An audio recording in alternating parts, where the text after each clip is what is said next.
all the wonderful messages of support and for your understanding whilst I've been recovering from surgery.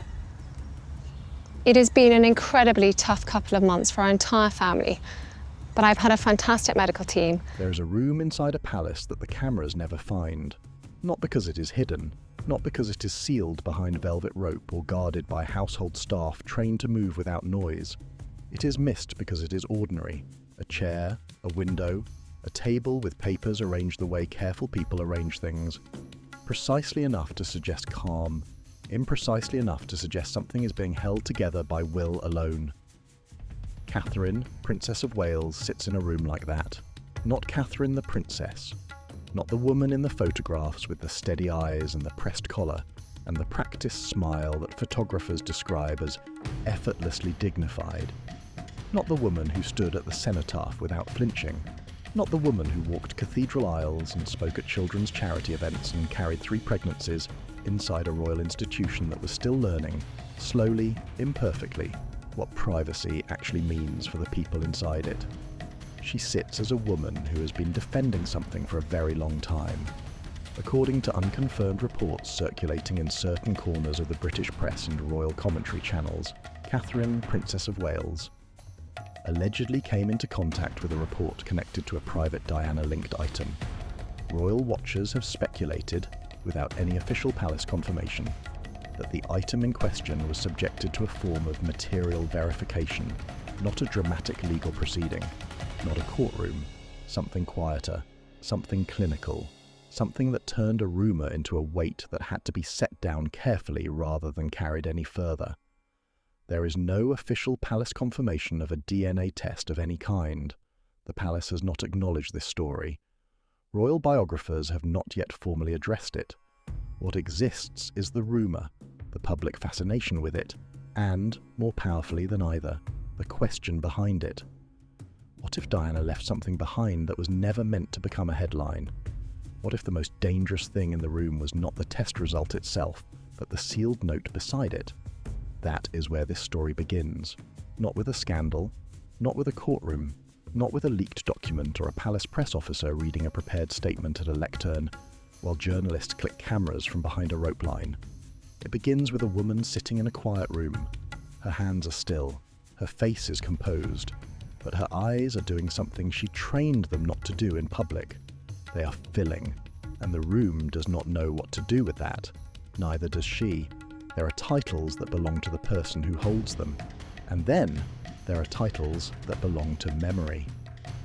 When Catherine married Prince William, the Prince of Wales, on the 29th of April 2011 in Westminster Abbey, the world did not only see a wedding, it saw an inheritance.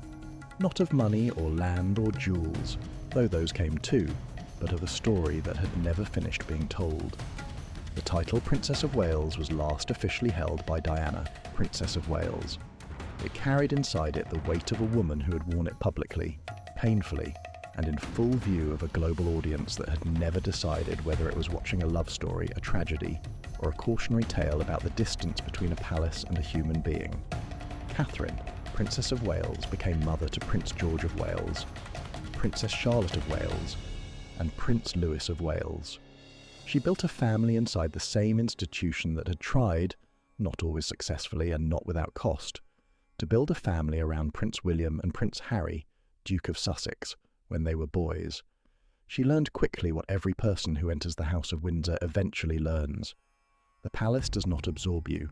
You absorb it, its rhythms, its silences, its particular way of saying nothing while meaning everything, its talent for transforming private grief into public composure and hoping that no one asks too loudly about the gap between the two. From a public relations standpoint, Catherine's trajectory inside the monarchy has been widely studied as a model of controlled integration. She arrived without royal blood and became, within a decade, one of the most photographed and discussed women in the Commonwealth. She attended engagements. She launched initiatives around early childhood development and mental health. She photographed her children with a mother's eye rather than a press officer's agenda. She wore Diana's ring, the sapphire that Prince William chose for the proposal because he wanted his mother present in some way at the beginning of something new. But royal watchers have long debated what carrying Diana's ring actually costs. Not sentimentally, institutionally, because every appearance Catherine makes is still measured against a woman who is no longer present to measure herself.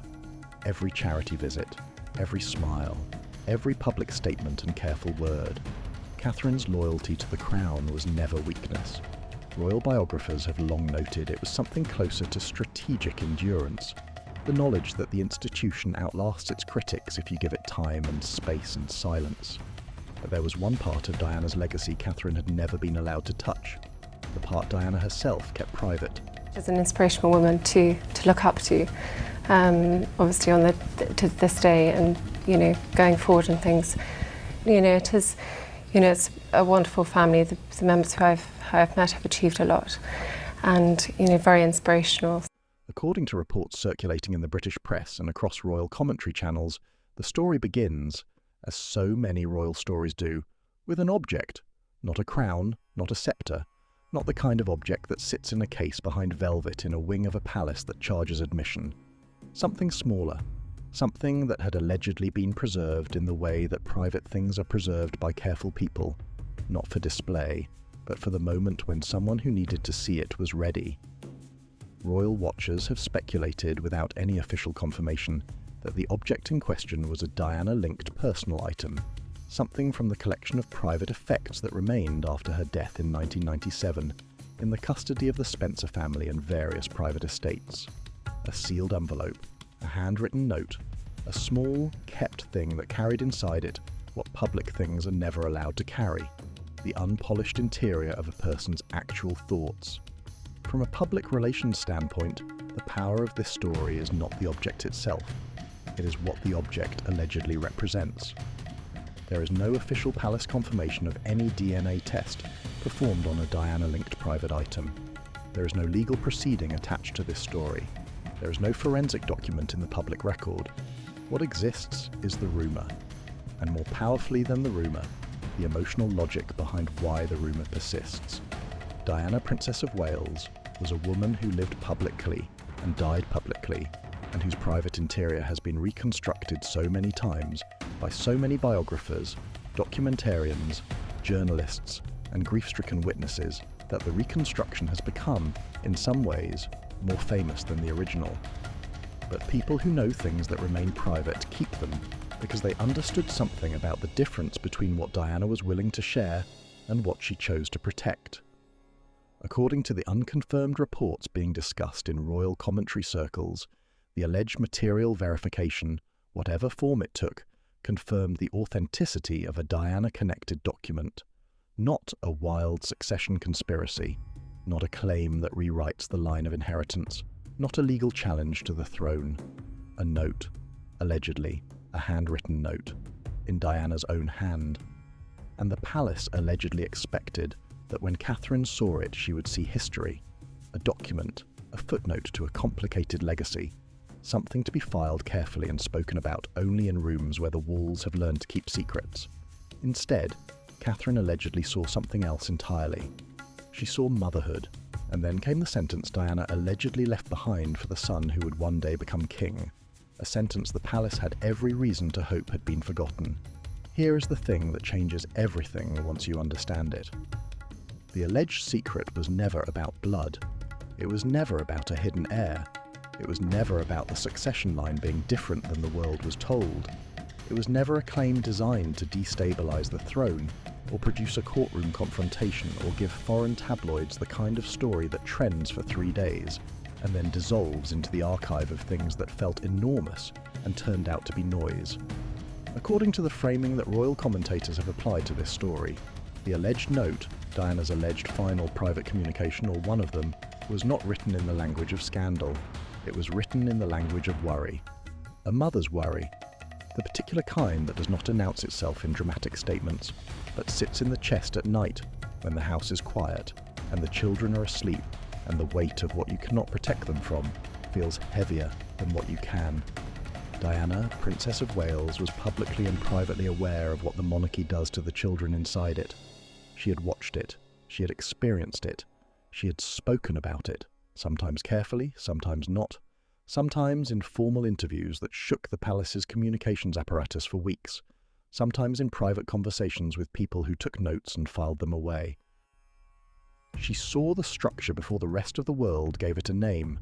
One son becomes the heir, one son becomes the spare, one carries the crown in his future, one carries the knowledge that the crown is not for him, that his entire public identity is constructed in relation to a role he will never hold. One is trained toward succession, one is trained toward support. The institution calls this tradition. Psychologists call it something else. Hello. It's lovely to meet you. You're very, very well. Thank you so much for coming to us today. Hello. You are so welcome. Lovely to meet you. Hello. Good family business. Lovely to meet you. Prince William, the Prince of Wales, is the heir. Prince Harry, Duke of Sussex, was the spare. Their relationship, once close enough that royal observers used it as evidence that the monarchy had turned a corner, later became, as the world watched, something more complicated, more public, more painful, more indicative of a structure that had not in fact changed as much as it appeared. Meghan, Duchess of Sussex, has never been the villain of this story, no matter how many headlines tried to cast her as one. Neither has Prince Harry. They are people who encountered an institution with specific rules about how much of your interior is permitted to exist in public, and found those rules incompatible with surviving intact. Diana saw that fracture before it had a headline. She wrote it down. And the person most threatened by that discovery, by the knowledge that Diana had named it privately in her own hand, was not Harry. It was William. Prince William, the Prince of Wales, does not explode. This is one of the things that royal observers note most consistently when they analyse him. Not as a criticism, but as a character observation. He contains. He processes internally. He moves through difficult information with the kind of physical stillness that the palace trains into people from childhood, the kind that reads on camera as composure and reads in private rooms as something harder to name. According to the unconfirmed framing that royal commentary circles have applied to this story, William's response to the alleged Diana discovery was not public. It was not a confrontation. It was not a statement. It was not a war with King Charles III, who still wears the crown and who carries inside his own history an entirely different set of complications with Diana's memory. It was not a public rejection of Queen Camilla, who is now Queen of the United Kingdom, and whose position remains, in certain corners of public perception, permanently associated with a marriage that ended in ways that still shape how the public reads the royal family's interior. William became quieter, colder, in the way that careful men get cold when something has shifted irreversibly in their understanding, and they are not yet sure what to do with that shift. The loyal, betrayed tone that this story inhabits is not about betrayal in the dramatic sense, the knife in the back, the public accusation, the leaked document. It is about the slower betrayal of discovering that the loyalty you offered was accepted by an institution that did not offer the same loyalty in return.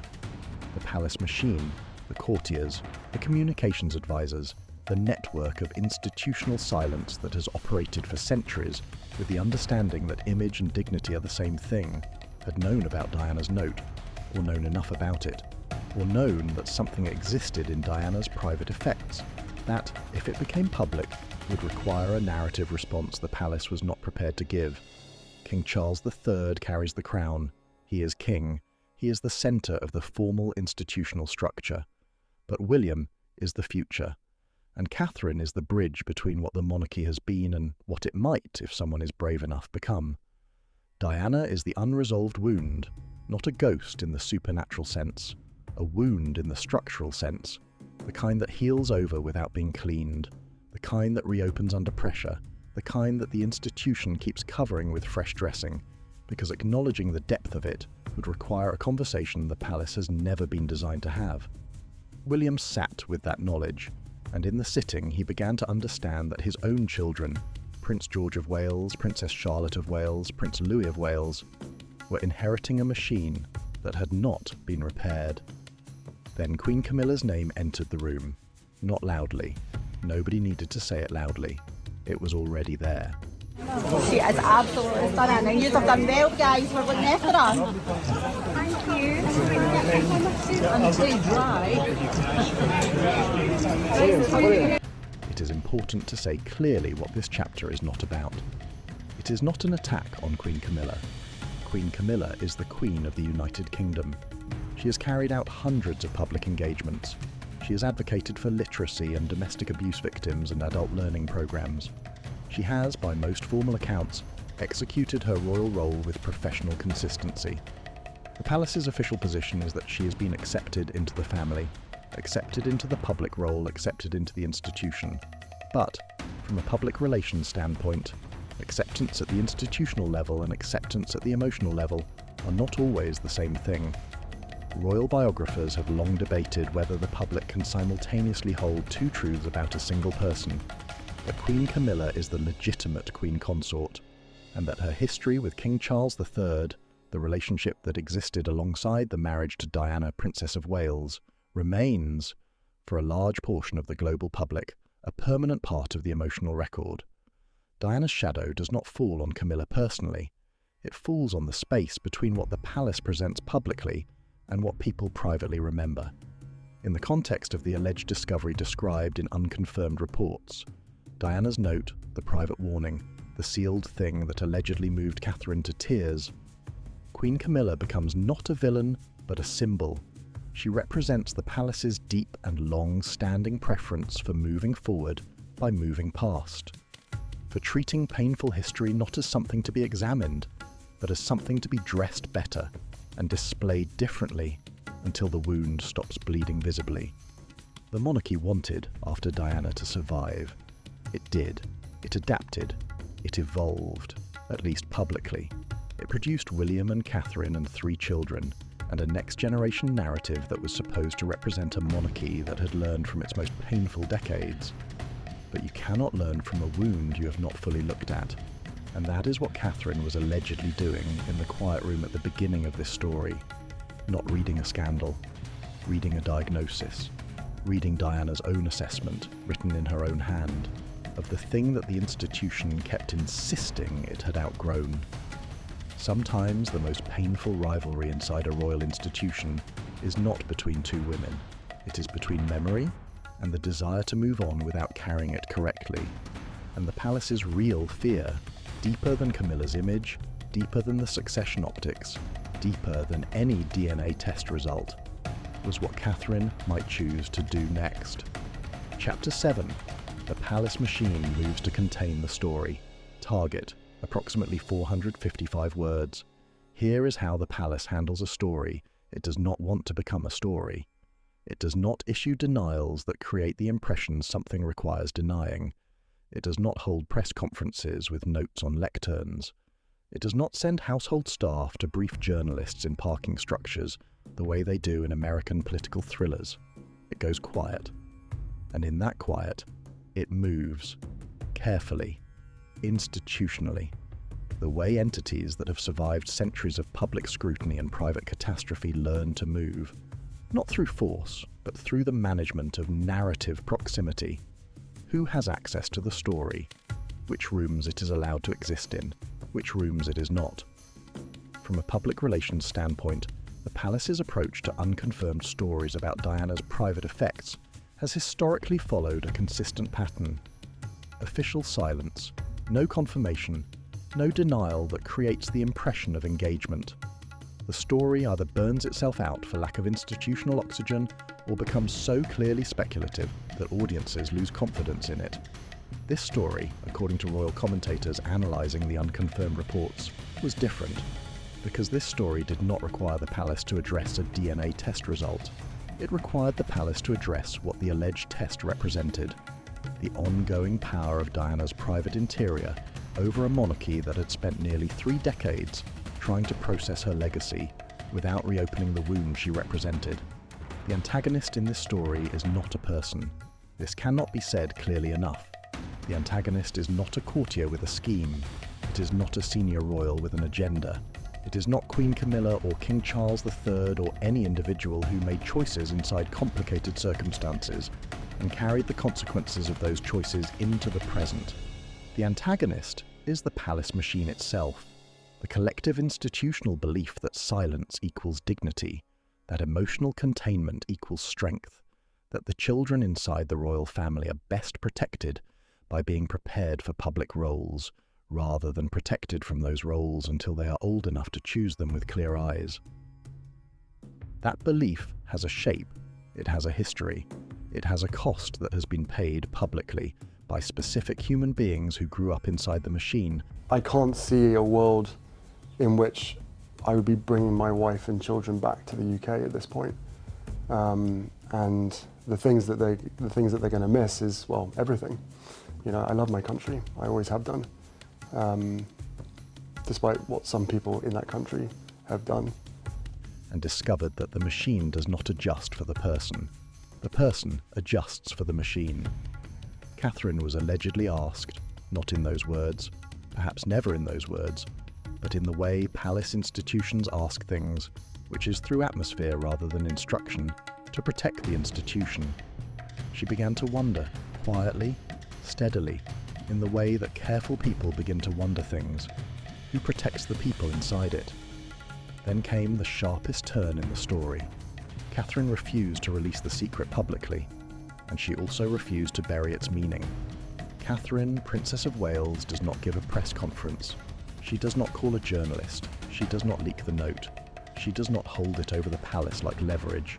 She does not transform herself, in the way that certain royal narratives demand, into Diana 2.0, the next martyr, the next beautiful rebel, the next woman who gave everything to an institution and then had to fight publicly for the right to remain a human being inside it. She refuses that trap. This is where the story becomes unexpectedly about strength rather than scandal. The palace expected one of two responses. Either Catherine would absorb the information and become more compliant, proof that the institution's training had worked, that the weight of Diana's private warning could be processed and then placed back on the shelf where private things are stored inside royal households. Or she would break publicly, become emotional in a way the cameras could catch, give the press the image they have been waiting 20 years to see, the Princess of Wales undone by Diana's ghost. Catherine chose neither. According to the framing applied by royal commentators to this story, Catherine's alleged response was private, controlled, and fundamentally maternal. Not performed, not managed for an audience. Maternal in the actual sense. The sense that makes decisions based on what the children in the room will carry forward, rather than what the institution needs to protect its image.